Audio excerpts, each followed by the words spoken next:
So my name is Rosanne Irving. My spirit name is Running Water.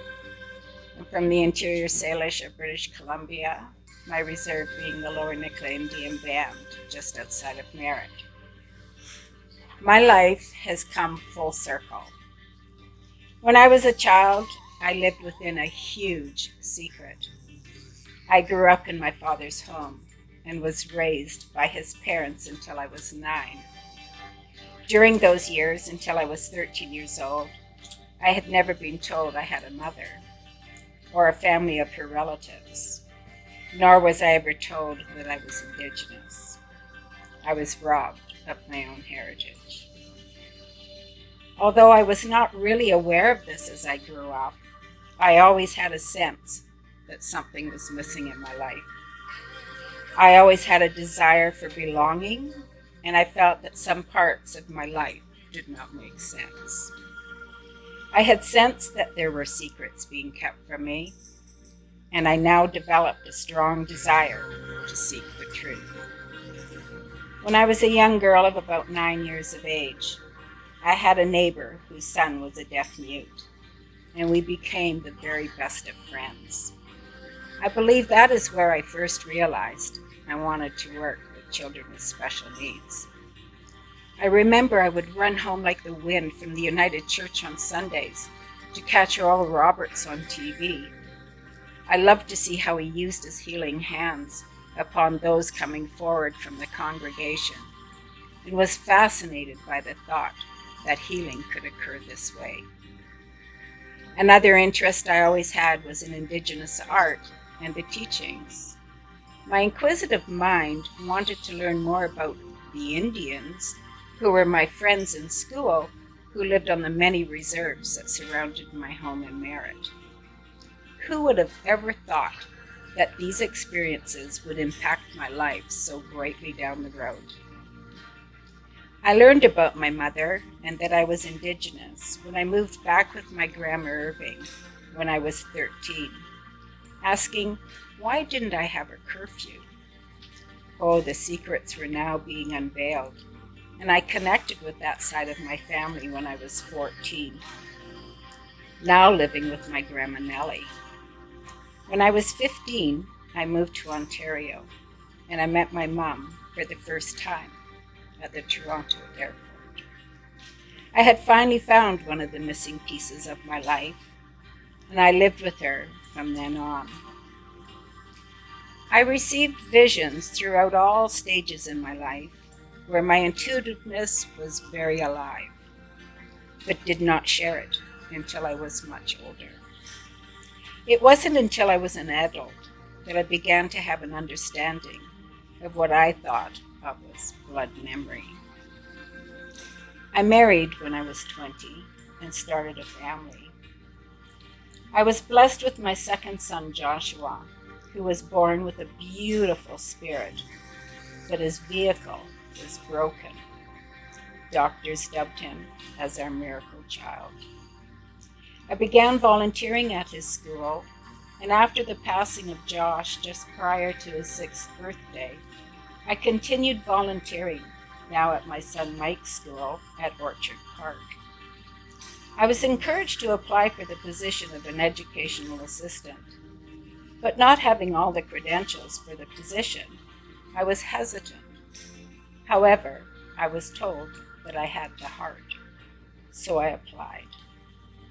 Many of the students that I worked with were medically fragile.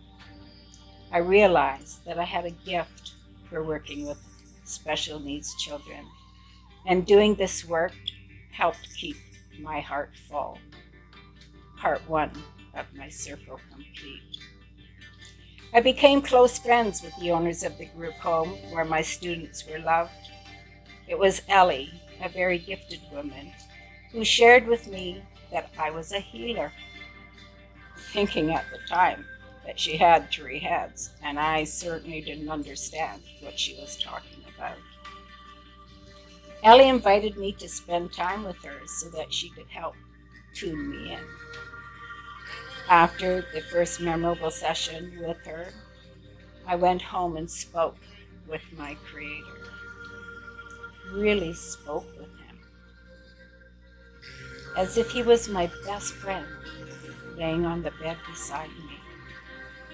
I said, "If you have a gift to share with me, please show me how to use it. I want to be the very best that I can be and to forever walk in your light." Forever walk in your light? Well, that wasn't language that I would have used. Shortly thereafter, I started to receive messages and teachings in my dream time, and my spiritual journey began. I started receiving many gifts that had meaning in Indigenous spirituality and culture. I knew these gifts were sacred and that I was to keep them bundled together, but I wasn't yet understanding why I was receiving them. I spoke to one of my students' stepfather who was Indigenous, and he asked if he could have a look at what I had been receiving. He informed me that it was a traditional healing bundle and that I was to start working with it. He blessed every sacred item with a prayer and a drink of water. I was now traveling at G-force speed on my spiritual journey, working with my medicine bundle, receiving visions, and helping others on their own healing journey. Second circle complete. I approached my mom and asked if she wanted to apply for her Indian status, as that is what I would have wanted to do. Me in my mid-30s and my mom in her mid-50s. We were both raised without our culture and traditions. My grandma Nellie was a survivor of the Kamloops residential school from the age of 4 to 16 and never, ever breathed a word of it. 3 generations robbed of their culture. Due to the Indian Act, my grandmother had lost her status as she married non-status. So there was a great deal of paperwork to deal with and many, many hoops to jump through. We waited over 4 years to get our Indian status. Finding balance was now a challenge. I was so excited to share with my husband the visions and the many wonderful experiences that I was being blessed with, but my husband didn't understand. He felt threatened and referred to my spiritual growth as being involved with my native voodoo shit. So I began to turtle, choosing carefully what, where, and when to share. I began to share my walk with my mom, and we learned together.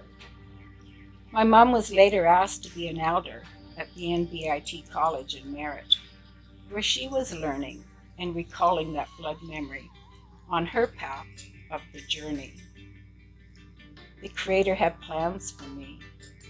The big lesson was now to completely trust. After 38 years of marriage, I was set free to walk my path in the master plan, trusting the Creator and my ancestors to guide me on my way.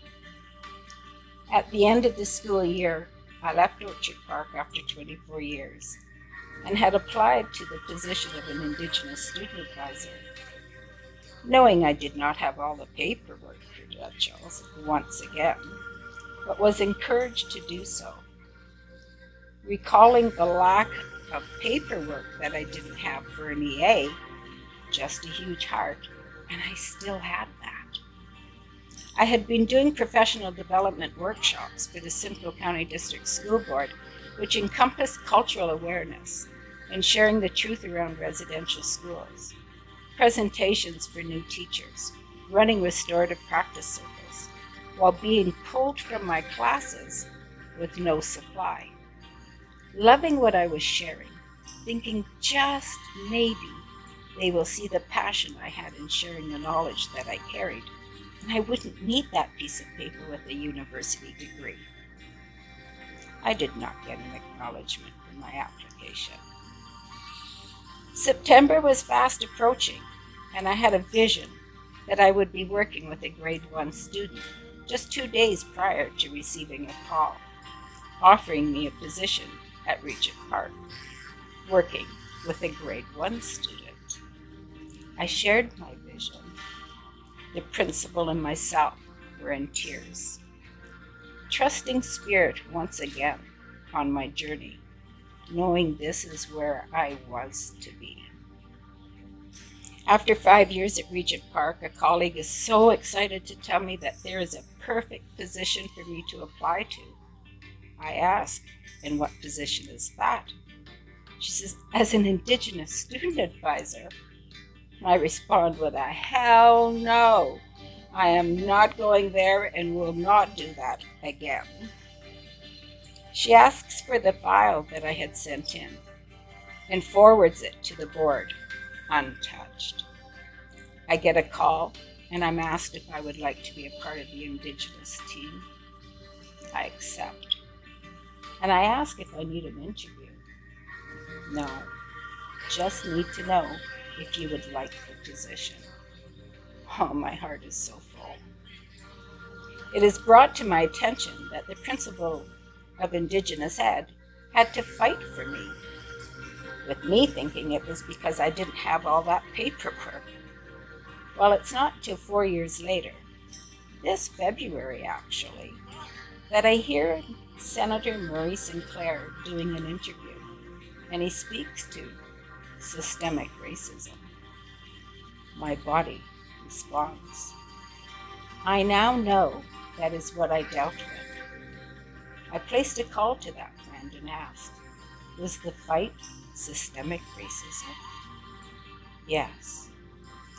I knew what I needed to do. Thank that leader for standing up for me, and then commissioned my friend to do a fused glass art piece, a bear, representing one of the 7 grandfathers of courage. 4 clouds, representing the 4 directions. 7 trees, representing the 7 grandfather gifts. And an eagle that carries all of our prayers to the Creator. I have worked diligently to completely trust and abide by the guidance of Spirit. This is truly my driving force. Spirit is always there, having been told on numerous occasions to just ask. So I do a lot of asking, and I do a lot of listening. Some of us may think that we were just in the right place at the right time.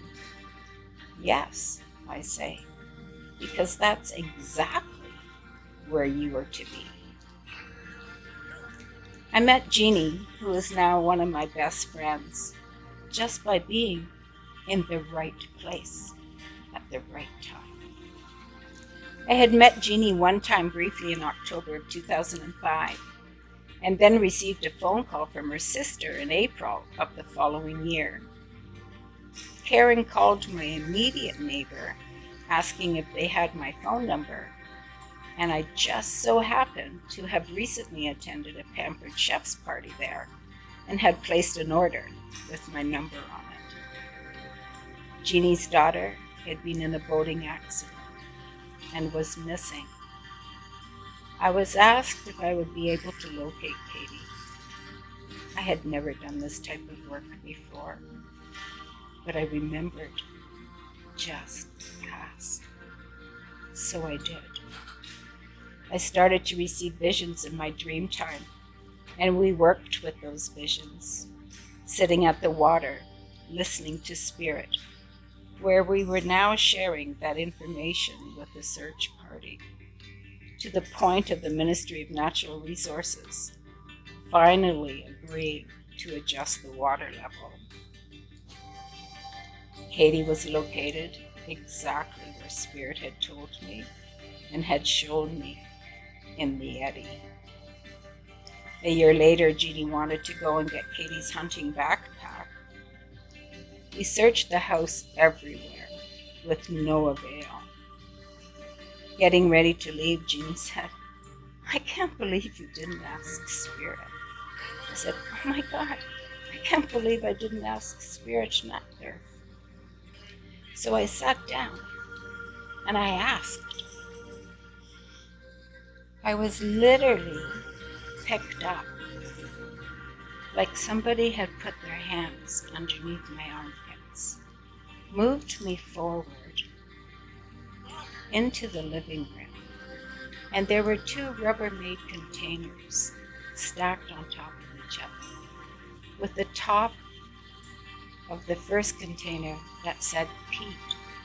I lifted that container up. I placed it on the ground, lifted the lid of the bottom container, and there was Katie's backpack. Always asking Spirit for guidance. Just this summer, I was honored by receiving a mature bald eagle, a beautiful gift where I knew who was to receive some of the gifts from this eagle.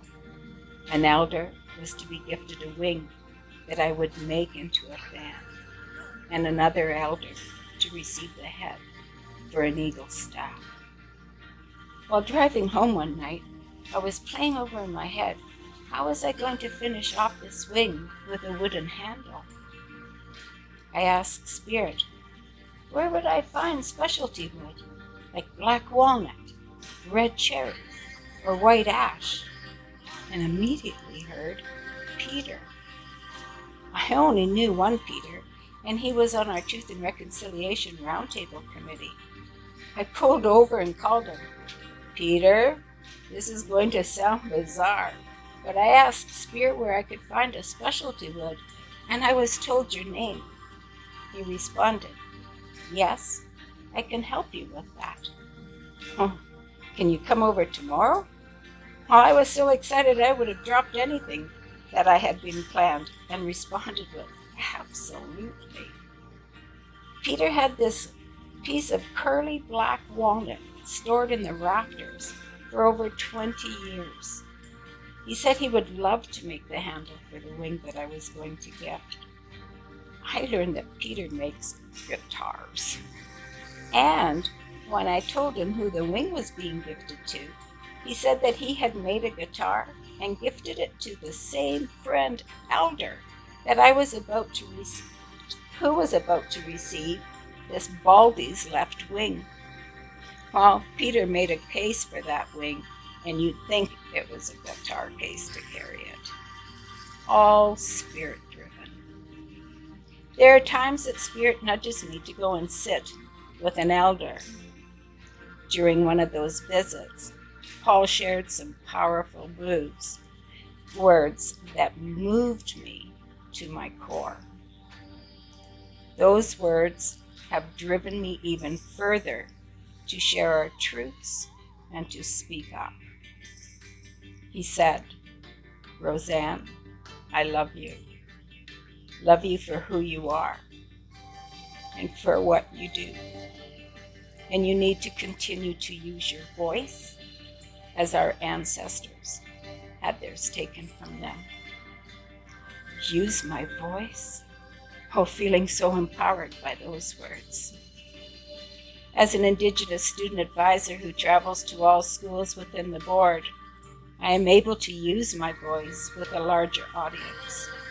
Anyone who really knows me knows that I love circles, where relationships and community are established. It's a beautiful feeling sitting in a circle, a place of safety where you share and you're being heard.